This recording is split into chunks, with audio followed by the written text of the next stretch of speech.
Dear students, class 12th A&B, treatment of sprain and strain. For the treatment of sprains and the strains, we adopt the price of which is as follows. मोचता खिंचाव के प्रबंधन के लिए हम price की प्रक्रिया को अपनाते हैं जो निम्नलिखित है. Protection. Support should be provided to the injured person by the supporting the injured part so that the part is not damaged further. सुरक्षा. चोटिल व्यक्ति के चोटग्रस्त भाग को सहारा देकर सुरक्षा प्रदान करनी चाहिए ताकि उस भाग को और क्षति न पहुंच पाए. Rest. In the initial phase it is beneficial to give complete rest to the injured part. This helps the. आराम. आरंभिक दौर में चोटग्रस्त भाग को पूर्ण आराम देना लाभदायक होता है. इसमें चोट जल्दी ठीक होती है. इस भाग को विश्राम की अवस्था में रखते हुए हलचल का प्रयास न करें और उपयुक्त उपचार के साथ कुछ समय के लिए गतिविधियों को बंद कर दें.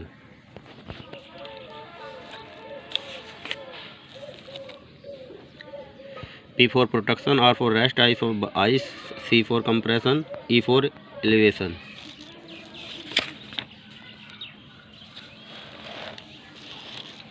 Ice. The ice should be used as soon as possible on the affected area is possible by taking some water as a polythene and putting ice in it. Place on the injured part in such a way that the polythene covers the injured part completely, which is more effective.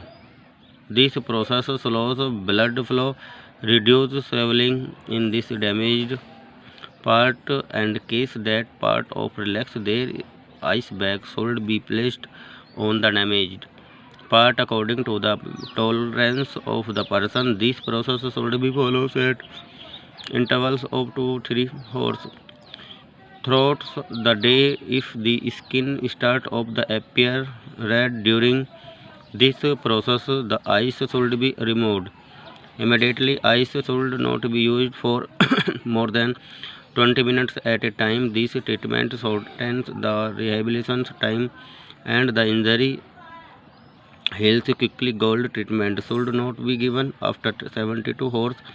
That is, no ice should be applied after 72 hours. बर्फ़. चोटग्रस्त भाग पर शीघ्र अतिशीघ्र बर्फ़ का प्रयोग करना चाहिए. यदि संभव हो तो एक पॉलीथीन में थोड़ा सा पानी लेकर उसे बर्फ़ डालकर पॉलीथीन को उस भाग पर रखना चाहिए. पॉलीथीन उस भाग को पूर्ण रूप से आच्छादित कर लेती है जो कि अधिक प्रभावित होता है. यह प्रक्रिया रक्त प्रवाह को धीमा कर देती है जिसमें क्षतिग्रस्त भाग में सूजन कम होती है और वह भाग शिथिल हो जाता है. बर्फ़ की थैली या पॉलीथीन को व्यक्ति की सहन क्षमता के अनुसार क्षतिग्रस्त भाग पर रखना चाहिए. दिन भर में 2-3 घंटे के अंतराल पर यह प्रक्रिया अपनाई जानी चाहिए. इस प्रक्रिया के दौरान यदि त्वचा का रंग लाल दिखाई पड़ने लगे तो बर्फ़ को तुरंत हटा लेना चाहिए. उस समय से लगभग 20 मिनट से अधिक देर तक बर्फ़ का प्रयोग नहीं करना चाहिए. इस उपचार में पुनर्वास समय रिहैबिलिटेशन कम होता है और चोट जल्दी ठीक हो जाती है. ठंडा उपचार. कोल्ड ट्रीटमेंट 72 के बाद नहीं होना चाहिए अर्थात 72 घंटे के पश्चात बर्फ़ नहीं लगानी चाहिए. Compression. Applying pressures on the injured part such as the ankle, wrist or muscles is helpful in reducing bleeding and swelling in that part, but the pressure is a limited amount so that the flow of blood is not obstructed. Firm pads can be applied for pressure. दबाव. चोटग्रस्त भाग पर जैसे टखने, कलाई या मांसपेशियों पर दबाव देना उस भाग में रक्तस्राव व सूजन कम करने में सहायक होता है, परंतु दबाव एक सीमित मात्रा में ही हो जिसमें रक्त के प्रवाह में बाधा उत्पन्न होने पाए. दबाव के लिए फार्म पैड लगाए जा सकते हैं. Elevation. If such is a part of the body injured which can be raised above the level of the heart, that part should be raised above the heart level so that the blood flow towards that organs is slowed and collected there is so that the flow may not be released. There is less swelling in it. The above treatment should be given for 72 hours. Before this, no treatment is or message is provided as it case bleeding. Physiotherapy may be administered for severe stretch in the muscles. ऊपर उठा ले। यदि शरीर को ऐसा अंग छोड़कर जिस हृदय के स्तर लेवल ऑफ हार्ट से ऊपर उठाया जा सकता है तो उस भाग को हृदय के स्तर से ऊपर उठाना चाहिए, ताकि उस अंग की ओर रक्त का प्रवाह धीमी गति से हो और वहां पर एकत्र हुआ द्रव निकल सके। इससे सूजन कम होती है। उपयुक्त उपचार 72 घंटे तक दिया जाना चाहिए, जिससे पहले गर्म उपचार हो, ट्रीटमेंट या मालिश की मनाही है, क्योंकि इसमें रक्तस्राव हो सकता है। खिंचाव में मांसपेशियों में गंभीर खिंचाव के लिए फिजियोथेरेपी कराई जा सकती है। Treatment of bones and joints injury.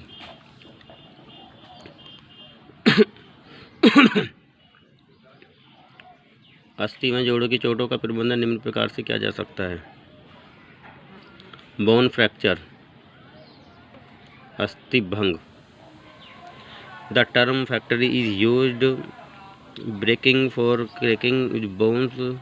Bone fracture is usually detected only through X-ray. It is decided by X-ray about the type of bone fracture. There can be many reasons for fractures.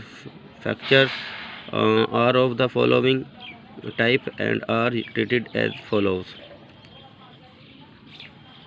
अस्थिभंग या fracture शब्द का प्रयोग हड्डी के टूटने चटकने के लिए किया जाता है। अस्थिभंग का पता प्राय एक्सरे के माध्यम से ही चल पाता है। एक्सरे द्वारा ही यह निर्णय होता है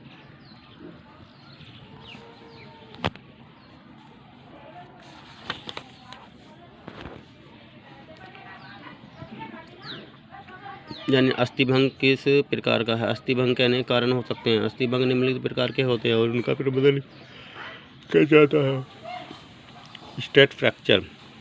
In this type of bone fracture, the bone cracks. It is also called simple bone fracture. There is only crack in the bone. दबाव अस्थि भंग. Stress fracture. इस प्रकार के अस्थि भंग में अस्थि से चटक क्रैक आ जाती है। इस साधारण अस्थि भंग सिंपल फ्रैक्चर भी कहते हैं। इसमें अस्थि में केवल चटक की होती है। Management stress fracture.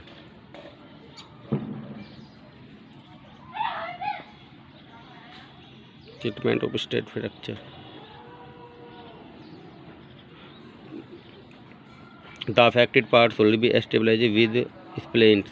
प्रभावित भाग को बच्चियों से स्थिर रखना चाहिए। Keep the active of the organs of the 7-8 weeks. 7-8 सप्ताह तक उस अंग की गतिविधियाँ बंद रखें। Pain relievers can be taken if you have pain. You can use ice in the affected और 2-3 डेज. 2-3 दिनों तक प्रभावित भाग पर बर्फ का प्रयोग कर सकते हैं। सूजन समाप्त होने पर प्रभावित अंग पर आंशिक भार तथा अत्यंत हल्की क्रिया कर सकते हैं। यदि दर्द का अनुभव होता है तो न करें।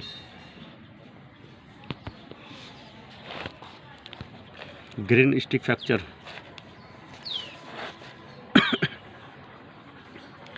In this type of the bone fracture, some part of bone broken and some part is twisted, in which bones appears like a broken green branch. In this type of bone fracture, the bone is twisted.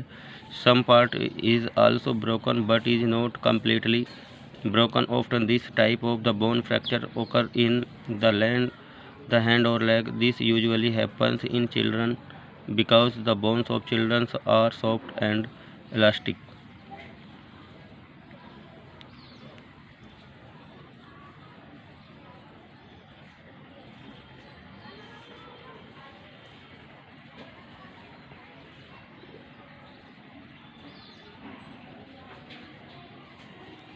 इस प्रकार के अस्थिभंग में अस्थि का कुछ भाग टूट जाता है और कुछ भाग मुड़ जाता है। इसमें अस्थि टूटी हुई हरी टहनी के समान प्रतीत होती है, लेकिन हड्डी पूर्णतः टूटती नहीं है। यह प्राय बच्चों में होता है, क्योंकि बच्चों की अस्थि कोमल व लचकदार होती है। Treatment of the green stick fracture.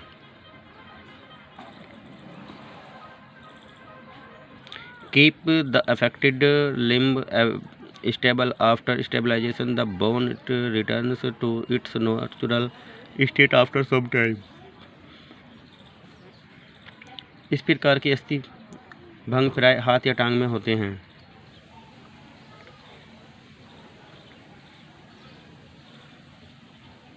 In necessary catchments can be used for some times.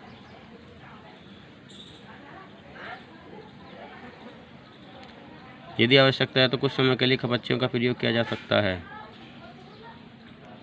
In about 7 से 8 weeks the bones heels completely.